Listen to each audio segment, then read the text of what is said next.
Welcome viewers to my next episode on G Krish TV. This episode will be the 166th video on G Krish TV. Most of us would be aware that India or Bharat comprises 28 states and 8 union territories. Chhattisgarh is one among the youngest states to be formed in the year 2000.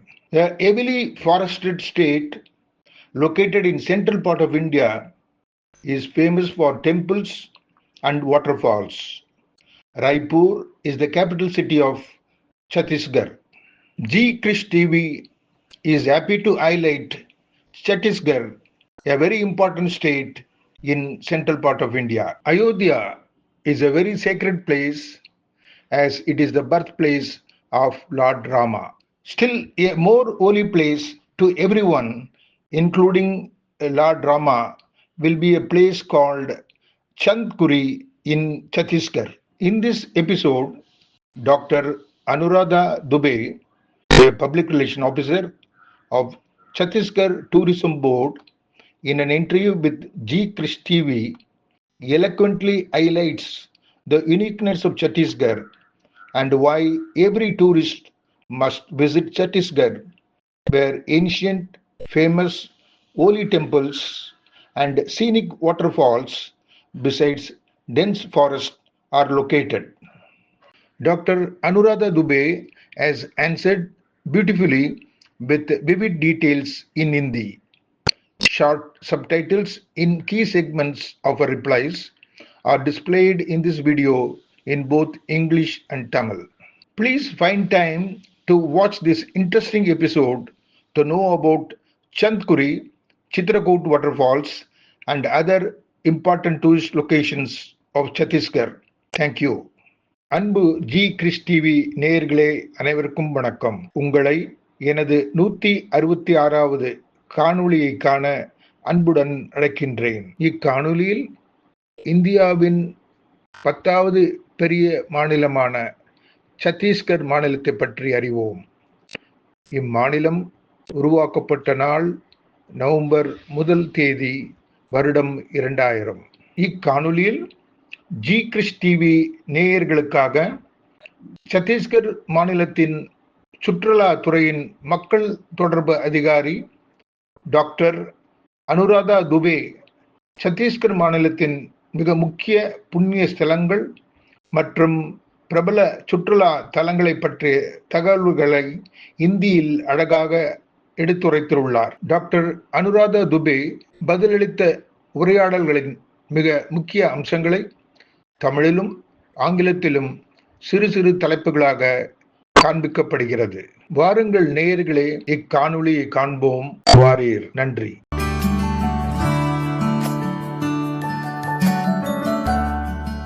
Namaste, Vanakkam. On behalf of G Krish TV, I'm just greeting you. Thank you, sir. Thank you. Thank you. So thank you, ma'am, for accepting my request to do a video on tourism about your state. I happened to visit Raipur, the beautiful city of Raipur. I'm here for the past 3 days. I visited very important locations.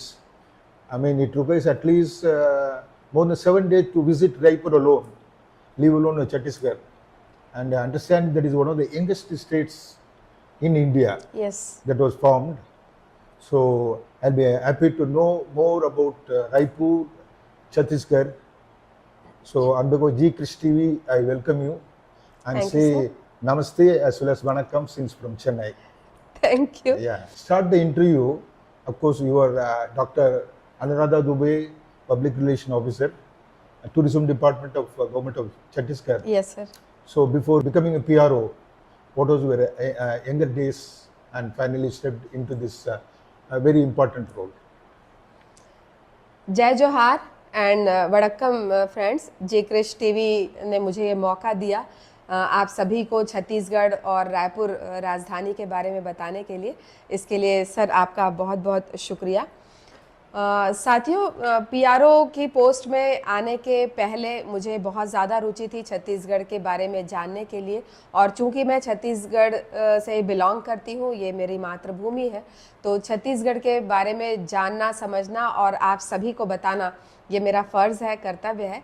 Chhattisgarh एक ऐसा प्रदेश है जिसे हम यदि देवभूमि कहें तो कोई बड़ी बात नहीं होगी, अतिशयोक्ति नहीं होगी। छत्तीसगढ़ जो है वो प्रभु श्री राम का ननिहाल है, नानी का घर है। वो इसलिए कि भगवान राम की माता कौशल्या का ये बर्थ प्लेस है छत्तीसगढ़। राजधानी रायपुर से केवल 27 किलोमीटर्स की दूरी पर पूरे वर्ल्ड का एकमात्र मंदिर है माता कौशल्या का, ग्राम चंदखुरी में। और चंदखुरी जो है वो माता कौशल्या की जन्मभूमि है। Location name you said? What is- Chandkhuri. Chandpuri. Okay. Chandkhuri. Chandkhuri जो है वो माता कौशल्या की जन्मभूमि है, और इसीलिए छत्तीसगढ़ भगवान राम को अपने भांजे के रूप में पूजा करता है। प्रभु श्री राम ने अपने वनवास काल के दौरान 14 वर्षों में से अधिकांश जो समय है वो छत्तीसगढ़, उस समय के दंडकारण्य क्षेत्र में व्यतीत किया था। तो अभी एट प्रेजेंट वर्तमान में बहुत से ऐसे लोकेशंस हैं जो प्रभु श्री राम के एग्जाइल पीरियड को दर्शाते हैं, और छत्तीसगढ़ गवर्नमेंट ने वहाँ पे बहुत सारे डेवलपमेंट के काम भी किए हैं। तो जब आप छत्तीसगढ़ आएंगे तो प्रभु श्री राम की गाथा जो है यहाँ पर आपको देखने को मिलेगी, सुनने को मिलेगी। और जब इस पावन धरा में जब आप कदम रखेंगे तो आपको महसूस होगा कि भगवान राम ने अपने वनवास काल के समय किस तरह से यहाँ पर वन गमन करते हुए वे दक्षिण की ओर प्रस्थान किए थे। इसीलिए छत्तीसगढ़ को दक्षिणापथ भी कहा जाता है। दक्षिणापथ और कौशल्या का जो रिश्ता है वो मैं आपको बताना चाहूंगी। छत्तीसगढ़ को दक्षिण कोसल के नाम से जाना जाता है। राजा भानुमंत हुआ करते थे दक्षिण कोसल के राजा, और उनकी बेटी थी, सुपुत्री थी भानुमति। जब भानुमति का विवाह अयोध्या के युवराज दशरथ से हुआ, तो विवाह के बाद जो एक नाम बदलने की परंपरा है, और दक्षिण कोसल की राजकुमारी होने के कारण आफ्टर मैरिज उनका नाम हो गया कौशल्या। और इस तरह से कौशल्या जो है वो भानुमति से कौशल्या हो गई, और दक्षिण कोसल की राजकुमारी होने के कारण वे राजा दशरथ की पत्नी के रूप में प्रख्यात हुई, और आगे चलकर प्रभु श्री राम को उन्होंने जन्म दिया। और प्रभु श्री राम को मर्यादा पुरुषोत्तम राम बनाने की जो एक यात्रा थी, उसके पीछे जो संस्कार था वो छत्तीसगढ़ का बहुत ही अद्वितीय और अनूठा संस्कार था जो उन्होंने प्रभु श्री राम को दिया। और इसीलिए हम आपको, जैसा हमने बताया कि छत्तीसगढ़ को दक्षिणापथ भी कहा जाता है। यहाँ पे माता शबरी का उल्लेख मिलता है। शिवरी नारायण एक प्लेस है जहाँ माता शबरी ने मुलाकात की थी प्रभु श्री राम से। राजीव लोचन एक प्लेस है जहाँ पर प्रभु श्री राम ने अपने वनवास काल के दौरान अपने कुल देवता महादेव की पूजा की थी, और इसीलिए कुलेश्वर महादेव का जो मंदिर है वो आज भी वहाँ नदी के बीच में स्थित है। राजिम को छत्तीसगढ़ का प्रयागराज भी कहा जाता है। जिस तरह से इलाहाबाद में 3 नदियों का संगम है, उसी तरह से राजिम में 3 नदियों का संगम है, और मृत्यु के बाद जो संस्कार होते हैं वो यहाँ छत्तीसगढ़ में भी होते हैं। छत्तीसगढ़ के राजिम जो प्रयागराज है वहाँ पे इस संस्कार होते हैं। तो छत्तीसगढ़ एक ऐसी भूमि है कि जब आप यहाँ आएंगे, मैं आपको बता दूं कि 44% फॉरेस्ट जो एरिया है जो छत्तीसगढ़ का वो कवर्ड करता है। तो ग्रीनरी यहाँ पर बहुत ज़्यादा है, यहाँ पे खनिज संसाधन बहुत ज़्यादा हैं, यहाँ पे धार्मिक और आध्यात्मिक दृष्टि से यहाँ पे बहुत से लोकेशन है। 52 शक्तिपीठों में से एक शक्तिपीठ बस्तर के दंतेवाड़ा में स्थित है, जिसे हम माँ दंतेश्वरी के रूप में जानते हैं, जहाँ पे माता सती का दांत गिरा था और उसे दंतेवाड़ा के रूप में हम जानते हैं। तो इस तरह से शक्तिपीठ भी यहाँ पर है। डोंगरगढ़ यहाँ से करीब 150 किलोमीटर की दूरी पर है, जहाँ पर महाराष्ट्र से और बाकी स्थलों से लोग आते हैं दर्शन करने के लिए। माता बमलेश्वरी का मंदिर यहाँ पर पहाड़ पर स्थित है। प्रभु वल्लभाचार्य जिसे भगवान कृष्ण का अवतार माना जाता है, प्रभु वल्लभाचार्य की जन्मस्थली यहाँ पर है। संत कबीर की तपोभूमि छत्तीसगढ़ में स्थित है। तो इस तरह से ये जो पूरी भूमि है ये बहुत ही ज़्यादा पावन एक भूमि है, जहाँ पर आपको सभी तरह के धर्म संप्रदाय और इस तरह के जो आध्यात्मिक स्थल है, पौराणिक स्थल है, वो यहाँ पर आपको देखने को मिलेंगे। तो आप छत्तीसगढ़ आएँ और इन सारे लोकेशंस को आप देखें और छत्तीसगढ़ के बारे में जानें और पहचानें कि छत्तीसगढ़ कितना खूबसूरत राज्य है पर्यटन की दृष्टि से। Madam, very nicely you articulated about pilgrimage center, especially on Lord Rama's mother Kaushalya. Kaushalya. Those who want to see tourist locations, I want details from you. Chhattisgarh के बहुत ही खूबसूरत पर्यटन स्थल हैं जो नैसर्गिक सुंदरता से भरे हुए हैं और नेचुरल ब्यूटी, जैसा कि मैंने आपको बताया कि फॉरेस्ट एरिया जो है यहाँ का 44% जो एरिया है फॉरेस्ट का वो यहाँ की लैंड को कवर करता है। तो बहुत ही खूबसूरत लोकेशन यहाँ पर है। यहाँ पर छत्तीसगढ़ का शिमला कहा जाने वाला मैनपाट एक लोकेशन है बहुत ही खूबसूरत, जहाँ आप ठंड के दिनों में ओस की जो बूंदें हैं वो जम जाती है, वो बर्फ बन जाती है, माइनस में यहाँ पर टेम्परेचर होता है। तो मैनपाट एक जगह है। बस्तर आप यदि जाएंगे छत्तीसगढ़ के लोकेशन में तो बस्तर में एशिया का लार्जेस्ट नियाग्रा वाटरफॉल है, जिसे इंडिया का मिनी नियाग्रा कहा जाता है। तो चित्रकोट वाटरफॉल यहाँ पर है, तीरथगढ़ वाटरफॉल यहाँ है। और मैन पार्ट का जैसा मैंने आपको बताया कि मैन पार्ट जो है शिमला के रूप में जाना जाता है। यहाँ पे एक हिली एरिया ऐसा है जैसे लद्दाख में आप मैग्नेटिक हिल के नाम से आप जानते हैं लेह लद्दाख में, उसी तरह से मैन पार्ट में एक हिली एरिया है जिसे उल्टा पानी के नाम से जाना जाता है। वहाँ एक छोटी सी एक पानी की धारा जो है वो प्रवाहित हो रही है और उसमें जब आप अपनी नाव, कागज की नाव डालते हैं तो वो उल्टी दिशा की ओर बहती है। एक लैंड ऐसी है जहाँ पे आप जंप करते हैं तो वो हिलती है वो लैंड, ये भी मैन पार्ट में है। और मैन पार्ट के अलावा बस्तर में बहुत सारे लोकेशन है। सरगुजा यहाँ का जो एक क्षेत्र है, सरगुजा में जशपुर है और जशपुर में सारोडी का एक टी गार्डन है, चाय बागान भी छत्तीसगढ़ में आपको देखने को मिलेगा। बस्तर में कॉफ़ी आपको बनते हुए देखने को मिलेगी, कॉफ़ी यहाँ की फेमस है बस्तर की।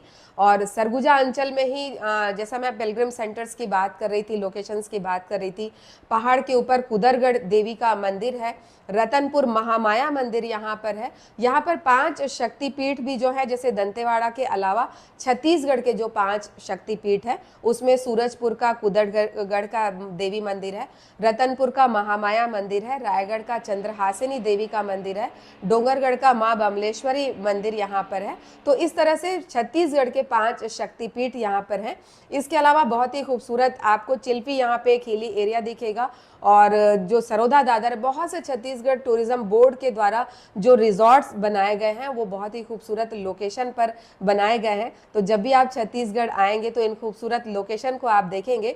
एक सबसे बड़ी बात मैं आपको बता दूं, बस्तर में कांगेर वैली नेशनल पार्क के अंदर एक धुड़मा रास विलेज है जिसे संयुक्त राष्ट्र ने, यूएनओ ने इसे लिस्टेड किया है अपने अपग्रेड प्रोग्राम के लिए और वर्ल्ड के 20 विलेज का सिलेक्शन किया गया है। उसमें इंडिया से केवल एक विलेज का सिलेक्शन हुआ है, वो धुड़मा रास है।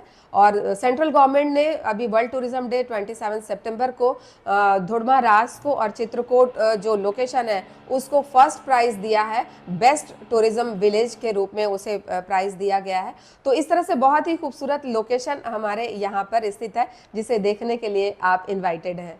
Again, you beautifully give description regarding the tourist locations of Chhattisgarh and other Raipur and other locations. I understand that you are a news anchor and you also acted in movies. Okay, so can you just brief to our G Krish TV viewers on this? Friends, मैं अपने काम के अलावा, office के काम के अलावा छुट्टी के दिनों में मैं दूरदर्शन रायपुर में न्यूज़ एंकरिंग करती हूँ, प्रोग्राम्स होस्ट करती हूँ। छत्तीसगढ़ गवर्नमेंट के बहुत सारे जो प्रोग्राम होते हैं, जो आयोजन होते हैं, उसकी मैं स्टेज एंकरिंग करती हूँ। कथक की मैं आर्टिस्ट हूँ और इंटरनेशनल लेवल पर करीब 10 देशों में मैंने अपने कथक डांस का परफॉर्मेंस दिया हुआ है और अभी भी स्टिल कथक की जो ये यात्रा है ये जारी है। और इसके अलावा मैंने बहुत सारी रीजनल मूवी में एक्टिंग की है। छत्तीसगढ़ की लगभग 20 फिल्मों में मैंने एक्टिंग किया है। भोजपुरी फिल्मों में करीब 8 से 10 फिल्मों में मैंने एक्टिंग की है। हिंदी की एक फिल्म है चमन बहार, हिंदी मूवी, जो कि नेटफ्लिक्स पर है, आप उसे देख सकते हैं, उस पर मैंने एक्टिंग की है। तो इस सर ये मेरा छोटा सा प्रोफाइल है। Oh, छोटा, it is a very rich profile. Okay. और जैसा कि जी क्रिश टीवी के लिए ये वीडियो तैयार हुआ है, तो मैं जी क्रिश टीवी को ये वीडियो उनके चैनल में अपलोड करने के लिए मेरी तरफ से परमिशन है। छत्तीसगढ़ गवर्नमेंट की तरफ से एक ये जो इंटरव्यू है आप सभी की जानकारी के लिए, छत्तीसगढ़ के लोकेशंस के बारे में, इसके लिए हम इस वीडियो को अपलोड करने की परमिशन देते हैं। Madam, Very nice of you for giving this video capsule and also the permission to upload. So thank you very much. You are well, as I said earlier, well articulated in Hindi, and viewers will enjoy your presentation on this. I'll be happy to see you speaking in Tamil because Tamil is a beautiful Sure, language. sir. Sure, I sir. think people like you who are going to speak in Tamil, all the more it adds beauty to your language. So wholehearted thanks on behalf of G Krish TV. Thank you, sir. Thank you. Vanakkam, friends. Nandri. Thank you.